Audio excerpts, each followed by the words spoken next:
છોટાઉદેપુરના નસવાડીમાં પાણી ભરાતા રોષ પ્રવર્તી રહ્યો છે। નસવાડી કોસંદરા હાઈવેની બાજુમાં પાણી ભરાયા, ખેડૂતોના ખેતરમાં પાણી ફરી વળતા ભારે રોષ જોવા મળ્યો। નેશનલ હાઈવેના ઇજનેરો ધ્યાન ન આપતા રોષ જોવા મળ્યો।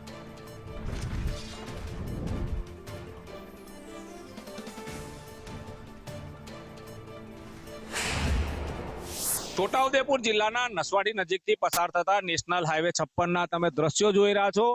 હાલ હજુ તો વરસાદની પહેલી શરૂઆત છે અને આ નેશનલ હાઈવે રોડની તમે દશા જુઓ।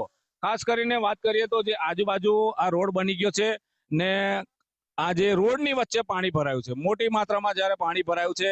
બીજી બાજુ તમે દ્રશ્યો જુઓ, જે ખેડૂતોના આજુબાજુના ખેતરો છે એમાં પણ પાણી ભરાયેલું છે। ખાસ કરીને વાત કરીએ તો અહીંના જે ખેડૂતો છે એમની એક જ માંગ છે કે ભાઈ હજુ તો જ્યારે વરસાદની શરૂઆત થઈ છે ને આ પરિસ્થિતિ છે, તો ત્યારે 4-5 ઇંચ વરસાદ જો પડી જાય તો શું પરિસ્થિતિ થાય। અહીંયા ખેડૂતો એક જ વાત કરી રહ્યા છે કે ભાઈ નેશનલ હાઈવેના કોઈ અધિકારીઓ બી આ સાઈડ પર હજુ ફરક્યા નથી।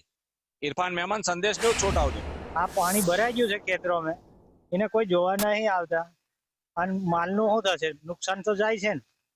ધોવાઈ ગયો, વરસાદ ખેંચાય એમ બિયારણ બગડે, હવે પાછું ધોવાઈ જશે, એનું કોઈ જોવા નહીં આવતા।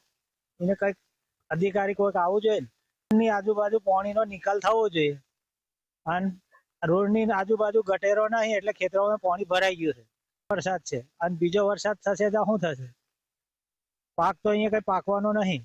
આજુબાજુ આ ખેતરોમાં જે પાણીનો નિકાલ નથી, બે બાજુ મેન્ટલ પાથરીને જતા રહ્યા છે એ લોકો।